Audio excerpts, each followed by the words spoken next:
नमस्कार दोस्तों, मेरा नाम आकाश है और स्वागत है आप सभी का आज की बेहतरीन क्लास में। अभी हम लोग जो वीकेंड्स में जितने भी लाइव मॉक हुए हैं 9-10 मई को, हम लोग उन सभी मॉक्स के जो बेस्ट क्वेश्चंस हैं उनका हम लोग आज सलूशन देखने वाले हैं। क्योंकि अभी एडिक्यूटिव पैटर्न में 15 मिनट में 25 क्वेश्चन करने हैं, तो इसलिए ज़्यादातर मॉक्स में जो क्वेश्चंस हैं उतना लेवल नहीं है, मतलब ज़्यादातर ईजी ही हैं। जो कुछ बेहतर क्वेश्चन हैं उनका हम लोग सोल्यूशन देख रहे होंगे। चलिए हम लोग स्टार्ट करते हैं। हमारे सामने जो पहला क्वेश्चन है, दे रखा है कि भाग विधि से दो संख्याओं का महत्तम समापवर्तक ज्ञात करते हैं। तो ज्ञात करते समय भागफल क्रमशः 4, 6 और 9 है तथा अंतिम भाजक 45 है। उन दो संख्याओं का लघुत्तम समापवर्तक क्या है होगा। क्वेश्चन दे रखा है, एक बार फिर से देखिएगा। भाग विधि से दो संख्याओं का महत्तम समापवर्तक ज्ञात करते समय भागफल क्रमशः 4, 6 और 9 है तथा अंतिम भाजक 45 है। तो उन दो संख्याओं का लघुत्तम समापवर्तक हमें बताना है। इसको थोड़ा हम लोग स्पेस के लिए बड़ा कर लेते हैं। देखिए, ऐसे क्वेश्चन को सॉल्व करने के लिए यहाँ पे हम कॉन्सेप्ट नहीं सीख रहे हैं, डायरेक्ट हमें क्वेश्चन सॉल्व करना है। तो देखो, ऐसे क्वेश्चन को सॉल्व करने के लिए क्या होता है कि अंतिम भाजक हमारे पास दे रखा है कि 45 है। हमारे पास 45 अंतिम भाजक हो गया। और क्या है कि अंतिम भाजक 45 है और भागफल कितना है, अंतिम अंतिम भागफल 9 है। इस क्वेश्चन को हम लोग उल्टा सॉल्व करते हैं। तुम्हारे पास भागफल 9 हो जाएगा। अंतिम क्योंकि शेषफल 0 होता है, तो भाज्य बराबर भाजक गुणे भागफल प्लस शेषफल। शेषफल 0 है तो भाज्य बराबर भाजक गुणे भागफल हो जाएगा। यहाँ पे नापना 45, 9 चौक 36, 4 40 हो गया। अब ऊपर जाएंगे तो आप ये जो 405 है, ये आपका यहाँ पे क्या हो जाता है, ये आपका यहाँ पे भाजक हो जाता है। और भागफल हमारे पास जो बीच वाला दे रखा है 6 दे रखा है, तो ये भाजक हो जाएगा। और शेषफल आपका ये 45 हो जाएगा। तो यहाँ पे जब करेंगे तो हम क्या होगा, यहाँ पे आपके भागफल जो है 6 है। यहाँ पे 405 गुणे 6 भाज्य बराबर भाजक गुणे भागफल प्लस शेषफल, ये जो 45 है ये आ जाएगा। तो ये आपके पास टोटल कितना बनेगा, 4 30, 6 चौक 24, 2400, 30 4 2475। ये आपका क्या हो गया, भाज्य बन गया। अब ये जो भाज्य है ऊपर जाके भाजक बनेगा, ये आपका 2475 हो जाएगा यहाँ पे। और पहला जो भागफल दे रखा है, कितना दे रखा है, 4 दे रखा है, तो ये आपका भागफल हो जाएगा और शेषफल आपका ये हो जाएगा। यहाँ पे हो जाएगा 2475 भाजक बराबर भाज्य बराबर भाजक गुणे भागफल प्लस शेषफल कितना है, शेषफल आपके पास 405 है। यहाँ पे जो आएगा 4 पंचे 20, 4 सटे 28, दूना 30, 24 चौको 76, 24 चौको 96, 96 3 9900। 4 पंचे 20, 4 सटे 28, 2 30, 24 चौको 96, 3 9900 प्लस 405 करोगे, इसमें 405 ऐड भी करना है, तो आपके पास जो बनेगा ये बनेगा 5 0 9 4 13 9 1 10 10 305 बनेगा। देखिए, ऐसे में ध्यान रखिए, आपका जो पहली संख्या होती है 2475 होती है, दूसरी संख्या 10,305 होती है। जो एचसीएफ होता है, एचसीएफ आपका जो लास्ट डिवीजर होता है, वही आपका क्या हो जाता है, एचसीएफ हो जाता है, लास्ट भाजक। यहाँ पे हमें क्या बताना है, हमें बताना है लघुत्तम समापवर्तक। देखिए, फार्मूला होता है एलसीएम गुणे एचसीएम बराबर फर्स्ट नंबर गुणे सेकेंड नंबर। यहाँ पे क्या है कि हमें क्या निकालना है, एलसीएम निकालना है। तो एलसीएम निकालने के लिए हम मान लेते हैं एलसीएम एक्स है, और हमारे पास क्या बोल रहा कि अंतिम अंतिम जो भाजक होता है वही आपका क्या हो जाता है, वही आपका एचसीएफ हो जाता है। तो यहाँ पे गुणे 45 बराबर फर्स्ट नंबर आपका 2475 हो जाएगा। और जो 24 सेकेंड नंबर है वो कौन सा होता है, सेकेंड नंबर आपका जो भाज्य होता है वो हो जाता है। तो 10,305 ये आपका सेकेंड नंबर हो जाएगा। अब आप काटेंगे तो 9 से काट दीजिए, ना अपना 45, 9 1 9 हासिला 1, 9 1 9 हासिला 4, 9 चौक 36, ना अपना 45। अब 5 से काट दीजिए तो 5 दूनी 10 हासिल आया आपके पास 1, 5 दूनी 10 हासिल आया 1, 5 दूनी 10, 5 9 45। आपके पास आखिरी में 5 आएगा तो ना अपना 45। आपका ये जो डी वाला है ये आंसर हो जाएगा वैसे, ठीक है। डी वाला जो है आपका आंसर हो जाएगा, आप गुणा कर लीजिएगा, यही आएगा। अगर आपको ऐसे वेरीफाई करना है तो डिजिट सम लगा सकते हैं, 4 2 6 7 6 13, 13 5 18 9, 9 का मल्टीपल होना चाहिए, क्योंकि देखिए इनका डिजिट सम 9 आ रहा है, तो 9 का किसी से भी गुणा करेंगे तो डिजिट सम 9 ही आता है। तो 6 6 12 5 17, 17 7 आपके पास 24 हो जाएगा, 24 7 आपके पास 31 हो जाएगा, 31 5 36, 36 मतलब 9 का डिविजिबल, ठीक है। चलिए हम लोग नेक्स्ट क्वेश्चन में चलते हैं। अगला क्वेश्चन हमारे पास है, 52 ताशों के पत्ती से, मतलब 52 ताशों के एक पत्तों की एक मानक गड्डी में से यादृच्छिक रूप से दो पत्ते निकाले जाते हैं। दोनों पत्ते लाल हों या दोनों पत्ते पत्तचित्र वाले फेस कार्ड हों, इसकी क्या प्रायिकता है। मतलब या तो जो दो पत्ते हैं वो लाल हों या तो दो फेस कार्ड हों, तो इसकी प्रोबेबिलिटी क्या है। देखिए, आपके पास क्या है कि मानक गड्डी से कोई आप क्या है दो पत्ते निकालते हैं, तो दोनों पत्ते लाल होने की प्रायिकता। देखिए, टोटल आपके पास 52 पत्ते होते हैं, जिसमें से 26 लाल होते हैं 26 काले होते हैं। तो लाल पत्ते निकालने की प्रायिकता 26C2 हो जाएगी, 26 में से 2 निकालने की 26C2। और उसमें क्या है, 2 पत्ते जो है फेस वाले होने चाहिए। फेस वाले कार्ड कौन से होते हैं, एक आपका गुलाम होता है, एक आपका बेगम होता है, एक आपका बादशाह होता है, टोटल 3 होते हैं। और हर कलर के ले लेंगे तो आपके टोटल 4 हो जाएंगे, मतलब 4 से ही 12, टोटल 12 फेस कार्ड आपके हो जाएंगे। एक चिड़ी का, एक पान का, एक हुकुम का, एक चिड़ी का, एक पान का, एक हुकुम का, और एक आपका बचा ईंट का। तो टोटल इस तरह के बेगी, बादशाह, बेगम, बादशाह और गुलाम मिला के तो ये 3 चौक 12, टोटल आपके पास 12 फेस कार्ड होते हैं। लेकिन अगर आपके पास पूछा जाए लाल फेस कार्ड, तो लाल फेस कार्ड आधे हो जाएंगे, क्योंकि लाल फेस कार्ड ईंट और पान के हो जाएंगे, और 6 फेस कार्ड आपके बादशाह मतलब हुकुम और चिड़ी के हो जाएंगे। तो आपके पास क्या है कि 2 पत्ते चित्र वाले फेस होने हो तो चित्र वाले टोटल कितने होते हैं, 12 होते हैं। तो उसमें से 2 पत्ते चित्र वाले हो गए। लेकिन इसमें क्या है कि हमने 26 जो है लाल वाले तो ले लिए थे। ये तो जो लाल वाले थे, लाल वाले में ये जो 6 फेस कार्ड थे वो भी आ गए थे। तो लाल वाले जो 6 फेस कार्ड हैं उनको हम लोग हटा देते हैं, तो आपके पास ये हो जाएगा, ये आपके फेवरेबल कैसे हो गए। और टोटल केस क्या हो जाएंगे, टोटल हमें 52 ताशों की पत्ती से 2 पत्ते निकाले हैं, तो 52C2। अब इसको हम लोग सॉल्व करेंगे, हमारा आंसर आ जाएगा।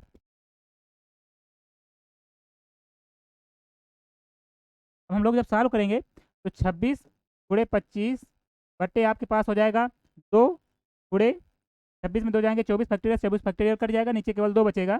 प्लस के आपके पास करेंगे तो 12 गुणे 11 बटे 2 हो जाएगा, माइनस का 6 गुणे 5 के 2 हो जाएगा, बटे कर लेंगे तो 52 गुणे 51 बटे आपके पास 2 आ जाएगा।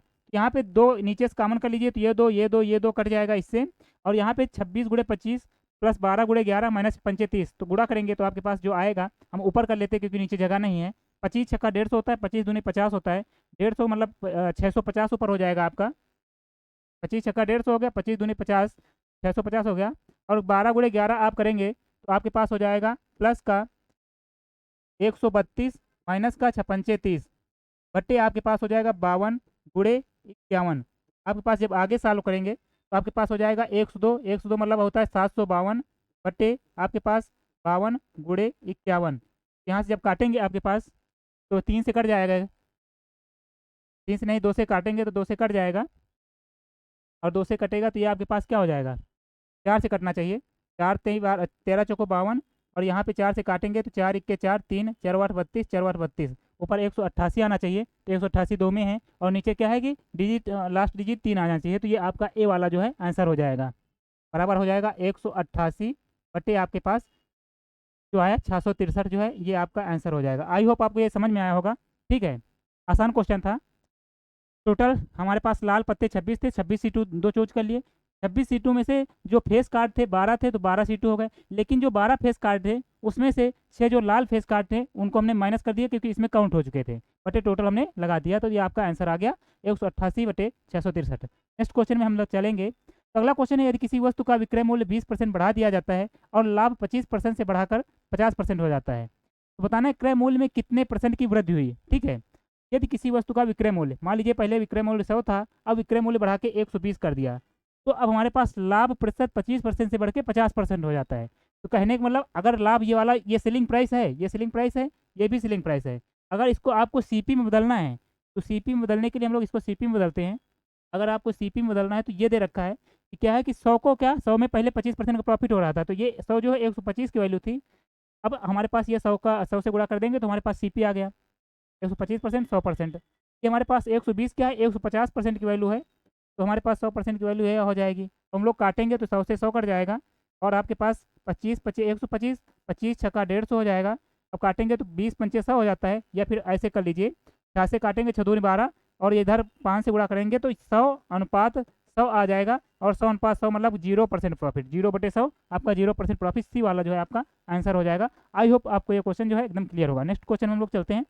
अगला क्वेश्चन जो हमारे पास दे रखा है कि यदि एक गोले की त्रिज्या 3 सेंटीमीटर बढ़ा दी जाती है तो उसका पृष्ठीय क्षेत्रफल 1056 सेंटीमीटर स्क्वायर बढ़ जाता है। वृत्त के बाद गोले की त्रिज्या क्या होगी, ये हमें बतानी है। ठीक है, तो देखिए इसमें डायरेक्ट आप लगाइए 4πr+3 का होल स्क्वायर माइनस, क्या है कि गोला है ना, तो गोले के लिए 4πr² बराबर आपके पास दे रखा है 1056। कहने का मतलब 3 सेंटीमीटर रेडियस बढ़ाने के बाद जो रेडियस बनेगी r+3 का होल स्क्वायर बनेगी 4πr² माइनस पहले वाला जो गोला था उसका जो क्षेत्रफल उसको घटा देंगे तो वही हमारे पास दे रखा है 1056। जब हम लोग यहाँ पे 4π कॉमन कर लेंगे तो यहाँ पे 22/7 हो जाएगा और r माइनस यहाँ पे a² माइनस b² वाला फार्मूला लगा देंगे तो यहाँ पे एक बनेगा 3, एक बनेगा 2r+3 बराबर हमारे पास दे रखा है, यही बनेगा ना, r+3 का स्क्वायर माइनस r 3 बचेगा, सही है, बराबर अब हमारे पास 1056 दे रखा है। अब जब काटेंगे हमारे पास 11 से कटेगा, गेर नहीं 99, गेर छंग 66 हो जाएगा और हमारे पास गेर दूना 22 हो जाएगा, 4 दूनी 8, 8 त्रिक 24, 24 चौको हमारे पास 96 होता है, तो ये हमारे पास 4 आ गया। तो 2r+3 हमारे पास, ये जो नीचे 7 है ऊपर 7 से गुणा होगा, 7 चौको 28 हो जाएगा, यहाँ से r आपके पास हो जाएगा 12.5, 25/2 हमारे पास 12.5 होता है। तो जो आपका ए वाला है आंसर हो जाएगा। आई होप इसमें भी आपको कोई डाउट नहीं होगा। अब हम लोग अपने नेक्स्ट क्वेश्चन में चलते हैं। अगला क्वेश्चन है, यदि ए बी सी 3 संख्याएं हैं, ऐसी हैं कि ए और बी का महत्तम समापवर्तक ए है तथा बी और सी का महत्तम समापवर्तक बी है, तो बताना है ए बी सी का महत्तम समापवर्तक क्या होगा। देखिए हम देखो एग्जाम्पल लेके इसको समझाते हैं। दे रखा है ए एंड बी का महत्तम समापवर्तक ए है, तो हमारे पास 3 संख्याएं हैं, मान लेते हैं एक ए है, एक बी है, एक सी है। तो ए और बी का महत्तम समापवर्तक ए है, तो मान लेते हैं ए 2 है, बी 4 है, तो ए और बी का महत्तम समापवर्तक यहाँ से क्या हो जाएगा, ए मतलब 2 हो जाएगा, ठीक है। ए को मान लिया 2, बी को मान लिया 4, तो यहाँ से ए और बी में महत्तम समापवर्तक जो दोनों में कॉमन है 2 हो गया। अब आगे दे रखा है बी और सी का महत्तम समापवर्तक बी है, तो हमें बी का महत्तम समापवर्तक बनाना है। तो क्या है कि इसको 8 ले लीजिए, तो बी और सी में जो है आपका, अब बी और सी में आपका महत्तम समापवर्तक क्या निकल के आया, जब बी निकल के आ गया 4, दोनों में कॉमन क्या है, 4 कॉमन है। अब बताना है तो ए बी सी का महत्तम समापवर्तक क्या होगा। अब ए बी सी में कौन सी संख्या जो है कॉमन, सभी में कॉमन क्या है, 2 है, तो 2 का मतलब 1 कॉमन है, 1 कॉमन है, तो आपका ए वाला जो है आंसर हो जाएगा। ये भी आपका बढ़िया लॉजिकल क्वेश्चन था, ठीक है। अब हम लोग अपने नेक्स्ट क्वेश्चन में चलते हैं। अगला क्वेश्चन है, दो समबाहुभुजों की भुजाओं की संख्या का अनुपात 1:2 है और उनके आंतरिक कोणों का अनुपात 3:4 है, तो दोनों बहुभुजों की भुजाओं की संख्या ज्ञात कीजिए। तो भुजाओं की संख्या निकालने के लिए हमारे पास फार्मूला होता है n-2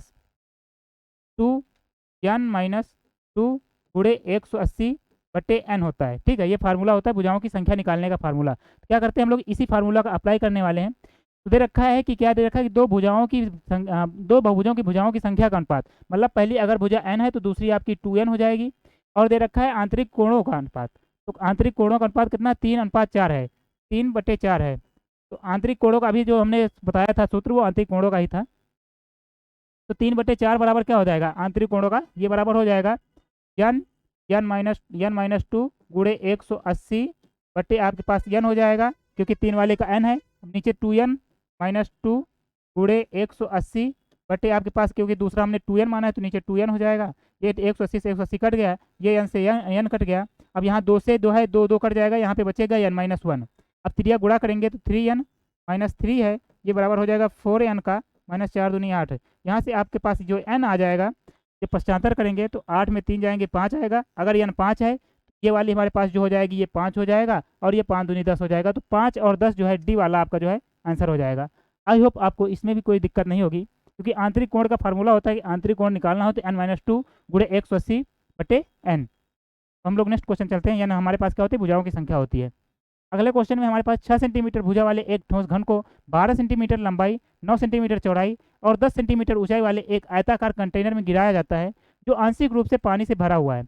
यदि घन पूरी तरह से डूब जाता है तो जल के स्तर में वृद्धि कितनी होगी, ये हमें बताना है। तो हमें क्या करना है, वॉल्यूम बराबर करना है जो ठोस के घन द्वारा जो है ठोस के घन को डुबोने पर जो वॉल्यूम होगा, और जो आयत के द्वारा पानी डिस्प्लेस किया जाएगा उसके द्वारा जो वॉल्यूम होगा, दोनों को इक्वल कर देंगे।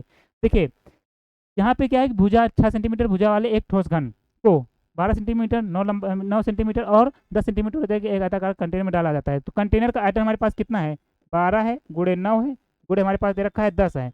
अब हमें बताया है जो आंशिक रूप से पानी से भरा है, यदि घन पूरी तरह से डूब जाता है तो जल के स्तर में वृद्धि क्या होगी। तो देखिए घन जो है पूरी तरह से डूब जाता है। देखिए यहाँ पे क्या है कि ये हमारे पास हमें निकालना है 12 गुणे नहीं, लंबाई गुणे चौड़ाई, ऊंचाई बताना है कि जो आयताकार जो कंटेनर है उसकी ऊंचाई में कितनी वृद्धि होगी। तुमको उसके लिए यहाँ पे ऊंचाई के लिए h मान लेते हैं, और हमारे पास घन कितना है 6 सेंटीमीटर का है, तो ये जाएगा तो कितना स्थान गाड़ेगा 6 गुणे 6 गुणे 6, मतलब पूरा आयतन जो है इसका घन का 6³ हो जाएगा। यहाँ काटेंगे 6 दूनी 12 हो जाएगा, अब 2 से काटेंगे तो 6 हो जाएगा, 3 से काटेंगे 3 तरक 9 हो जाएगा, तो h बराबर आपके पास 1 2 बचेगा, तो 2 सेंटीमीटर हो जाएगा। कितने की वृद्धि होगी? 2 सेंटीमीटर की हो जाएगी। तो बी वाला आपका जो है आंसर हो जाएगा। ठीक है, अब हम लोग अपने नेक्स्ट क्वेश्चन में चलेंगे। क्वेश्चन हमारे पास दे रखा है कि एक लैपटॉप को 10% की हानि पर और एक मोबाइल को 10% लाभ पर बेचने पर एक दुकानदार को 500 रुपये का लाभ होता है। यदि वह लैपटॉप को 5% लाभ पर और मोबाइल को 10% लाभ पर बेचता है तो उसे 2000 रुपये का लाभ होता है। हमें बताना है मोबाइल का क्रय मूल्य क्या है। देखिए, हमारे पास एक लैपटॉप को 10% की हानि पर पहले बेच रहे हैं और मोबाइल को 10% लाभ पर बेच रहे हैं। टोटल जो लाभ हो रहा है 500 रुपये का हो रहा है। यदि वह लैपटॉप को 5% लाभ पर और मोबाइल को 10% लाभ पर बेच रहा है तो जो है लाभ कितना हो गया? 2000 रुपये हो गया। यहाँ पर एक चीज़ गौर करेंगे, मोबाइल का 10% लाभ पहले भी था और मोबाइल को 10% लाभ अभी भी है। चेंज क्या हो रहा है? लैपटॉप के 10% हानि पर पहले बेच रहे थे, अब क्या है कि लैपटॉप को 5% लाभ पर बेच रहे हैं। तो जो चेंज आया, पहले 10% की हानि थी, अब 5% का लाभ हो रहा है। टोटल जो लैपटॉप में चेंज आया 15% का आया, कि मतलब जो है 10% लॉस से 5% 10% लॉस से 5% प्रॉफिट में चले गए, तो टोटल चेंज 15%। उसकी वजह से जो प्रॉफिट पहले 500 था अब वो हमारे पास 2000 रुपये हो गया, तो प्रॉफिट बढ़ गया 1500 रुपये। तो हमारे पास जो लैपटॉप का प्राइस आ जाएगा कितना आ जाएगा? तो हमारे पास 15% की वैल्यू 1500 है, तो 100% मतलब लैपटॉप के मूल्य का प्राइस जो हो जाएगा सीपी हो जाएगा वो आपके पास हो जाएगा 10,000 रुपये। ठीक है, 10,000 रुपये निकल आया। अब देखिए, एक लैपटॉप को 10% हानि पर और एक मोबाइल को 10% लाभ पर बेचने पर एक दुकानदार को 500 का लाभ होता है। यहाँ पे लाभ हानि केवल तुलना करनी है। तो यहाँ पे अगर लैपटॉप हमारे पास मूल्य 10,000 है, 10,000 पर अगर 10% हानि देंगे तो कितना? 1,000 रुपये की हानि होगी। और मोबाइल की क्या है? मोबाइल को 10% लाभ पर बेच रहे हैं, तो मोबाइल का मान लेते हैं 10% लाभ पर बेच रहे हैं, बराबर टोटल जो लाभ हो रहा है हमारे पास 500 रुपये का है। यहाँ से अब आप पक्षांतर करेंगे तो एम का जो 10% है ये आपके पास बराबर आ जाएगा 1500 के। अगर आपको मोबाइल का 100% निकालना है, मतलब प्रॉफिट कॉस्ट प्राइस निकालना है, ये आपके पास हो जाएगा 15,000 रुपये। आई होप आपको इसमें कोई दिक्कत नहीं होगी। क्लियर? समझ में आ गया होगा। अब हम लोग नेक्स्ट क्वेश्चन में चलते हैं। अगला क्वेश्चन है, यदि a plus B plus C बराबर 12 है, A square plus B square plus C square बराबर 60 है, तो हमें बताना है a माइनस बी का whole square plus B minus C का whole square plus C minus A का होल स्क्वायर। इसका फार्मूला होता है, अगर आपके पास आ जाए a माइनस बी का होल स्क्वायर प्लस का b माइनस सी का होल स्क्वायर प्लस का c माइनस ए का होल स्क्वायर, तो इसका जो फार्मूला होता है 1/2 होता है, a स्क्वायर होता है प्लस बी स्क्वायर होता है प्लस सी स्क्वायर होता है minus A B minus B C minus का सी ए। ये आपके पास क्या होता है? फार्मूला होता है। यहाँ पे हमारे पास दे रखा है a plus B plus C, A square plus B square plus C square दे रखा है, लेकिन हमारे पास ए बी बी सी सी ए नहीं दे रखा है। तो इसको निकाल लेते हैं किससे? हमारे पास एक फार्मूला होता है ए स्क्वायर, सॉरी फार्मूला होता है A plus B plus C का होल स्क्वायर बराबर A square plus B square plus C square minus A B minus 2ab minus 2bc minus 2ca। तो इसी को हम लोग लगाएंगे, तो a plus B plus C का होल स्क्वायर मतलब 144 बराबर A square plus B square plus C square मतलब 60 प्लस का 2ab bc प्लस का ca। यहाँ से हमें ये निकल के आ जाएगा, तो 144 में 60 जाएंगे 84, और 84 में जब 2 से भाग करोगे तो आपके पास 42 जो है इसकी वैल्यू निकल के आ जाएगी 42। यहाँ पे 42 होगा तो 42 दूना 84, 84 में 60 जोड़ोगे तो 144 के बराबर हो जाएगा। तो ए बी बी सी सी ए की वैल्यू 42 आ गई। अब हम लोग यहाँ पे पुट करेंगे, तो 1/2 A square plus B square plus C square हमारे पास 60 दे रखा है, माइनस का हमारे पास कॉमन कर लेंगे तो A B plus B C plus C A हो जाएगा, मतलब 42 हो जाएगा। जब हम लोग यहाँ से घटाएंगे तो हमारे पास जो निकल के आएगा वो निकल के आएगा, हमारे पास निकल के आएगा कितना? सॉरी, यहाँ पे जो फार्मूला होता है इसका, इसमें फार्मूले में क्या होता है कि A square plus B square plus C square minus A B minus B C minus C A बराबर होता है 1/2 ये वाला टर्म। ठीक है, यहाँ पे इसके बराबर में होगा, ये बराबर हो जाएगा। तो यहाँ पे क्या हो जाएगा, अगर हम आप इसको निकाल रहे हैं तो ये 2 है उधर गुणे में चला जाएगा, तो यहाँ पे 2 गुना हो जाएगा।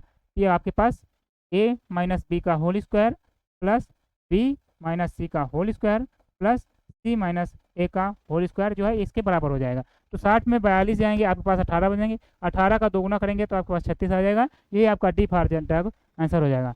आई होप आपको इन जो डिफिकल्ट थोड़ा क्वेश्चन, अच्छे लेवल के क्वेश्चन थे, इनको आपको एक नई अप्रोच मिली होगी, एक नया थोड़ा आपको नजरिया मिला होगा देखने के लिए। अभी के लिए आज धन्यवाद, बाकी सभी को जय हिंद जय भारत।